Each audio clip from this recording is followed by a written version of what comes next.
Gold, trusted gold buyers. మీరు తాకట్టు పెట్టిన బంగారాన్ని విడిపించి ఈ రోజు ఉన్న మార్కెట్ ధరకు కొనబడను.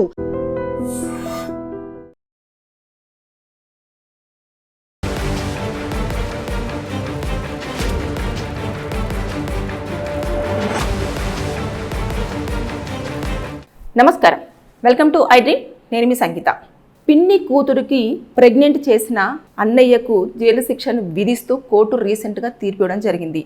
21 ఏళ్ల పాటు జైలు శిక్ష అనుభవించాలి, అంతేకాకుండా 25,000 రూపాయలని ఫైన్గా కోర్టుకు కట్టాలి.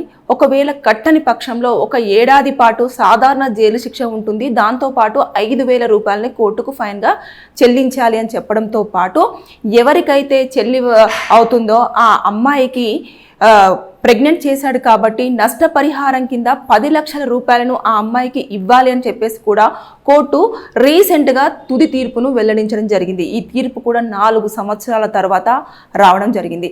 అసలు ఒకసారి కేసు వివరాల్లోకి వెళ్తే మనం పూర్తిగా తెలుసుకునే ప్రయత్నం చేద్దాం. ముందు నల్గొండ జిల్లాలోని కట్టంగూరు మండలము ఒక గ్రామంలో ఒక అమ్మాయి వాళ్ళ అమ్మ ముందుగానే కొన్ని అనివార్య కారణాల వల్ల చనిపోవడం జరిగింది. వాళ్ళ ఫాదర్ నల్గొండ మున్సిపాలిటీ కార్యాలయంలో పనిచేస్తూ ఉంటాడు. అయితే అతను అన్ఎక్స్పెక్టెడ్గా చనిపోవడంతో ఆ ఉద్యోగము అతని తమ్ముడైన వ్యక్తికి రావడం జరిగింది. అయితే వస్తూ కూడా ఇతను అగ్రిమెంట్ చేపించేసుకున్నాడు. ఎవరైతే ఆ పాప ఉందో, ఒకటే పాప కాబట్టి ఆ పాప యొక్క బాధ్యత మొత్తం నేనే తీసుకుంటాను, తను చదివించడము, తను జీవితంలో ఏ విధంగా సెటిల్ అవ్వాలనుకుంటుందో ఆ విధంగా అన్ని బాధ్యతలు కూడా నేనే తీసుకుంటాను అని చెప్పడంతో ఆ జాబ్ని కూడా తండ్రి స్థానంలో ఇతనికి కేటాయిస్తూ ఇవ్వడం అనేది జరిగింది.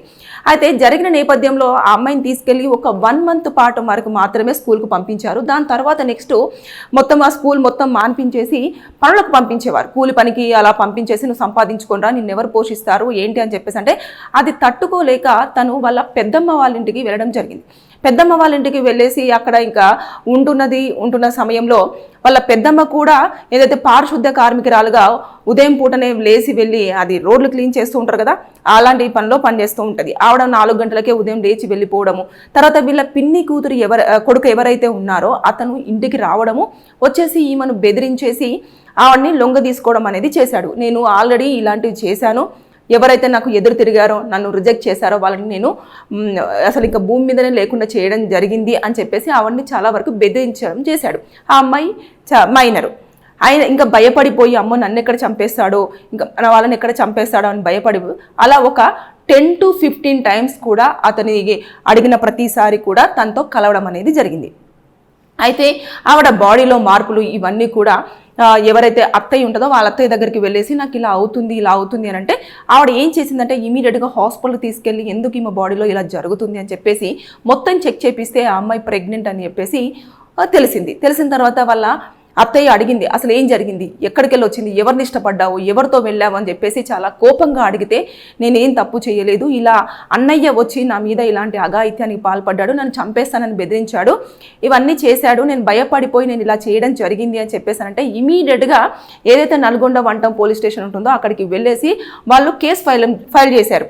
అప్పుడు ఆ అమ్మాయి మైనర్ కాబట్టి పోక్సో కింద ఆ కేసు ఫైల్ చేసేశారు. అట్లా జూన్ 9, 2021లో ఈ కేసు ఫైల్ అవుతే ఇంకా అప్పటి నుంచి కూడా ఆ కేసు హియరింగ్స్ అన్నీ అయిపోయి అన్ని ఎవిడెన్సెస్ అన్ని సబ్మిట్ చేసిన తర్వాత అప్పుడు ఆ అమ్మాయి అంటే ఎప్పుడైనా సరే ఇవన్నీ పూర్తి స్థాయిలో చేయడానికి కొంచెం టైం పడుతుంది. అన్ని ఎవిడెన్సెస్ చూసి ఇక్కడ నిజంగానే తప్పు జరిగింది, ఇలా బెదిరించాడు, ఇలా జరిగింది అని చెప్పేసి అన్న తర్వాత ఆ అబ్బాయి ఎవరైతే ఉన్నారో అన్న వ్యక్తికి 21 ఏళ్ల పాటు కూడా జైలు శిక్ష విధిస్తూ కోర్టు తీర్పు వెలువరించింది.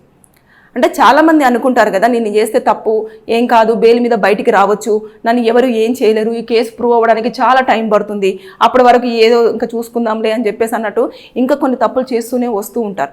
కానీ ఇక్కడ ఏంటంటే ఎవిడెన్సెస్ ప్రాపర్గా ఉండి అన్ని ఖచ్చితంగా కనుక మనం కోర్టులో ప్రొడ్యూస్ చేసినట్టయితే ఇమీడియట్గా 4 సంవత్సరాల్లోనే పోక్సో కింద అతనికి శిక్ష పడింది అంటే మామూలు విషయం కాదు. అంటే ఎవిడెన్సెస్ అన్ని ఎంత క్లియర్గా ఉన్నాయి, ఆ పాప చెప్పిన మాటలు కానివ్వండి, ఆ పాప దగ్గర తీసుకున్న స్టేట్మెంట్ కానివ్వండి, అదేవిధంగా ఆవిడ ఏదైతే మెడికల్ రిపోర్ట్ ఉంటుందో ఆ రిపోర్ట్ కానివ్వండి, చుట్టుపక్కల ఉన్న వాళ్ళు కూడా ఈ అబ్బాయితో చూసామని చెప్పడం కానివ్వండి, ఆ అబ్బాయి చెప్పిన దానికి ఇవన్నీ కూడా మొత్తం చూసేసి షార్ట్ షీట్లో ఏం రాశారు, ఎంతమందిని ఇన్వాల్వ్ చేశారు, ఏంటిది అని చెప్పేసి అన్న తర్వాతనే ఇవన్నీ కూడా కోర్టులో ప్రొడ్యూస్ చేస్తారు. అప్పుడు కోర్టుకు నిందితులను పిలుస్తారు, పిలిచిన తర్వాత రిమాండ్కి పంపిస్తారు. రిమాండ్కి పంపించిన తర్వాత వాళ్ళు బెయిల్ అప్లై చేసుకుంటారు. కొన్ని కేసులు కేసులలో పోక్సోలో బెయిల్ అనేది ఛాన్సెస్ ఉండదు.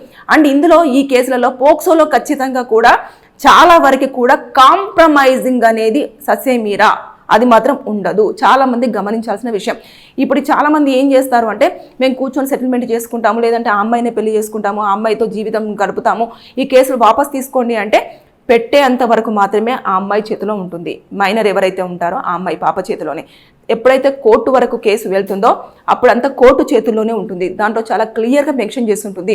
బోత్ సైడ్ పార్టీస్ ఒకవేళ ఒప్పందంతో వచ్చేసి మేమిద్దరం కాంప్రమైజ్ అవుతాము, ఈ కేసును విత్డ్రా చేయండి అన్నా కూడా అక్కడ కాంప్రమైజింగ్కి ఆప్షన్ లేదు అని చెప్పి చాలా క్లియర్గా కూడా ఆ సెక్షన్లో పొందుపరచడం అనేది ఉంటూ ఉంది. అంటే ఇలా చూసుకుంటే చాలామంది తప్పులు చేస్తూ ఉంటారు, శిక్షలు పడ్డా కూడా చూసుకుందాంలే అని చెప్పేసి అనుకుంటారు కదా. ఇప్పుడు చూసారు 4 సంవత్సరాల తర్వాత అయినా కూడా 21 ఏళ్ల పాటు జైలు శిక్ష అంటే మామూలు విషయం కాదు. దాంతోపాటు అమ్మాయికి 10 లక్షల రూపాయల డబ్బులు కూడా నష్టపరిహారం ఇవ్వాలి. దాంతోపాటు 25,000 రూపాయలు కోర్టు ఫైన్ అనేది కట్టాలి. ఒకవేళ కట్టని పక్షంలో ఇంకొక సంవత్సరం పాటు అంటే ఈ 21 ఏళ్ళు అది కాకుండా ఫైన్ కట్టకపోతే ఇంకొక సంవత్సరం అంటే 22 ఏళ్ల పాటు కూడా అతను జైల్లోనే మగ్గాల్సిన విషయము. ఇంకా దాంట్లో బెయిల్ ఉండదు. ఎందుకంటే ఆల్రెడీ ప్రూవ్ అయిపోయింది అతను నిందితుడు అని చెప్పేసి ప్రూవ్ అయిపోయింది కాబట్టి తనకు బెయిల్ తీసుకొచ్చేసి బయటకు తీసుకురావడం అనేది ఉండదు. శిక్ష అనుభవించాల్సిందే. ఇంకా అతని జీవితం అంతా కూడా జైల్లోనే గడపాల్సిందే. ఇలాంటివన్నీ ఉంటాయి. నేను చెప్తూనే ఉన్నాను. అంటే మనకు ఎప్పుడైనా ఇన్సిడెంట్ జరుగుతుందో ఆ ఇన్సిడెంట్ జరిగినప్పుడు మాత్రమే బయటికి చూపిస్తున్నారు. తర్వాత ఏం జరుగుతుంది, ఆర్డర్స్ ఏమొస్తున్నాయి, ఎన్ని ఇయర్స్ పాటు శిక్ష పడుతుంది అనేది మాత్రం ఎవరు ఫాలో అవ్వట్లేదు. అవుతే తెలుస్తుంది. ఇప్పుడు కనుక ఆ అబ్బాయిని కనుక మీరు ఎవరైనా వెళ్ళి కనుక్కుంటే నేను అనవసరంగా ఆవేశంలో చేశాను, నేను ఈ వీడియోస్ చూశాను, ఆ వీడియో చూశాను, నేను తట్టుకోలేకపోయాను, ఇలా చేశాను, అలా చేశాను, అమ్మాయిని బెదిరించానని చెప్పేసి పశ్చాత్తాపంతో చెప్పిన మాటలు బోలెడు ఉంటాయి. అంటే ఆ క్షణంలో చేసేస్తారు. ఏదో లొంగపరుచుకోవడానికో లేకపోతే నెక్స్ట్ బెదిరించడానికో లేకపోతే ఏదో ఒకటి చేయడానికి తన కోరికను తీర్చుకోవడానికి. తర్వాత నెక్స్ట్ రియలైజేషన్ వచ్చినా కూడా అప్పటికి శిక్షలు అనేవి పడిపోతాయి. ఇంకా దాన్ని మనం కరెక్షన్ చేసుకోవడానికి ఛాన్సే ఉండదు. ఇవన్నీ కూడా ఎవరు గమనించకుండా ఇష్టానుసారంగా ఇష్టం వచ్చినట్టు వావి వరుసలు మర్చిపోయి మరి వారితో ఇల్లీగల్ ఎఫ్ఐఆర్ పెట్టుకోవడంతో పాటు ఇంకా కొంతమంది అయితే బెదిరించి ఇలాగే నేను ఆల్రెడీ హత్య చేశాను, ఒప్పుకోకపోతే నాకు ఇదంతా కామను, నేను ఎవరైనా రమ్మంటే రావాల్సిందే నా దగ్గరికి అని చెప్పేసి ప్రలోభ పెట్టి బెదిరించి చిన్నపిల్లలతో ఇలా కనుక మీరు వారి జీవితాలతో ఆడుకున్నట్లయితే కోర్టు చూస్తూ ఊరుకుండే ప్రసక్తే లేదు. ఇలా ఎన్ని సంవత్సరాలైనా సరే మీరు జైల్లో జీవితం గడపాల్సిందే. శిక్షలు అలాగే ఉంటాయి. అది ఒకసారి అబ్జర్వ్ చేయాలి. దయచేసి ఈ కోర్టు తీర్పు పట్ల మాత్రం చాలా మంది హర్షం వ్యక్తం చేస్తున్నారు. ఏదేమైనా సరే కానీ అక్కడ మాత్రం పాపకు అన్యాయం జరిగింది. కానీ ఎలాంటి వివరాలు కూడా బయటికి రాకుండా గోప్యంగానే ఉంచుతూ పోలీసులు ఎప్పటికప్పుడు చర్యలు తీసుకొని ఆ అమ్మాయికి అయితే నష్టపరిహారం కింద 10 లక్షల రూపాయలను ఏదైతే కోర్టు కేటాయించిందో దాన్ని ఇప్పించే ప్రయత్నం చేశారు. దాంతోపాటు ఆవిడ వివరాలన్నీ కూడా చాలా గోప్యంగా ఉంచి ఎక్కడ జరిగింది, ఏంటిది, ఎవరికి జరిగింది అనేది కూడా వివరాలు బయటికి రానివ్వకుండా ఆ ముద్దాయి ఎవరైతే ఉంటారో అతనికి పనిష్మెంట్ అనేది పడేలా చేశారు. సో ఈ విషయంలో మాత్రం చాలా హర్షించదగ్గ విషయమే అని చెప్పేసి ఎవరైతే పాపకు సంబంధించిన మేనత్త కానివ్వండి, పెద్దమ్మ కానివ్వండి, వీళ్ళందరూ కూడా చాలా హర్షం వ్యక్తం చేశారు. పిన్ని కూడా వాళ్ళ కొడుకును చాలా వరకు తీవ్రంగా ఖండిస్తూ వచ్చింది. నాకు తెలియదు, అసలు ఇలాంటి ఘోరం జరుగుతుందని నాకు తెలియదు, నేను అసలు పాపను పట్టించుకోలేకపోయానని చెప్పేసి ఇప్పుడు పశ్చాత్తాపడుతుంది. అదంతా కాదు, వాళ్ళు కూడా కొంచెం శిక్ష అనుభవించాల్సి తప్పదు. ఎందుకంటే కానీ ఇక్కడ మాత్రం షార్ట్షీట్లో ఆ అమ్మాయి చెప్పలేదు కాబట్టి వారికి ఎలాంటి శిక్షలు లేకుండా పడలేదు. ఒకవేళ చెప్పి ఉండేది ఉంటే బాబాయికి తెలుసు, పిన్నికి తెలుసు అని చెప్పేసి ఒక మాట చెప్పి ఉండేది ఉంటే వాళ్ళకు కూడా శిక్షలు పడే అవకాశం ఉండేది. కానీ అక్కడ కేవలం అన్నయ్య ఎవరైతారో ఆ అన్నయ్య గురించి చెప్పింది, అతను భయపెడిచిన మాటలు చెప్పింది, అతను లొంగపరుచుకున్న విషయాన్ని చెప్పింది. కాబట్టి అక్కడ ఎవరైతే మెయిన్ పర్సన్ ఉంటారో ఆ పర్సన్ని మాత్రమే A1గా చూపించేస్తూ షార్ట్షీట్ ప్రిపేర్ చేసేసి కోర్టులో ప్రొడ్యూస్ చేయడం అనేది జరిగింది. సో చట్టాలు ఊరికేనే ఉండవు, ఖచ్చితంగా పనిష్మెంట్ చేస్తూనే ఉంటాయి. ఈ వీడియో త్రూ చాలా మందికి కొంచెమైన విషయం అర్థమై ఉంటుంది అనుకుంటున్నా. వావి వరుసలు మర్చిపోతున్నారు కాబట్టి పిల్లల్ని జాగ్రత్తగా చూసుకోవాల్సిన అవసరం తల్లిదండ్రులకి, అదేవిధంగా చుట్టాలు వాళ్ళు వీళ్ళని పంపించే ప్రసక్తి మాత్రం చెయ్యొద్దు దయచేసి. ఒకవేళ వెళ్ళినా కూడా మీరు కూడా వాళ్ళతో పాటు వెళ్ళండి, 1 గంట 2 గంటలు ఉండండి, తర్వాత తీసుకొని రండి. ఎందుకంటే రోజులు బాగాలేవు, ఎలాంటి నష్టం జరుగుతుంది అనేది మనం అంచనా వేయలేని సిచ్యువేషన్లో మనం ఉన్నాం. సో జాగ్రత్త. Thank you. And for more videos, Please subscribe to iDream. Please subscribe to iDream. Please subscribe iDream. And please subscribe to iDream. For more videos, subscribe to iDream. please like, share and subscribe to the channel. Congratulations, iDream. Subscribe to iDream. Subscribe to iDream. So subscribe to iDream Media.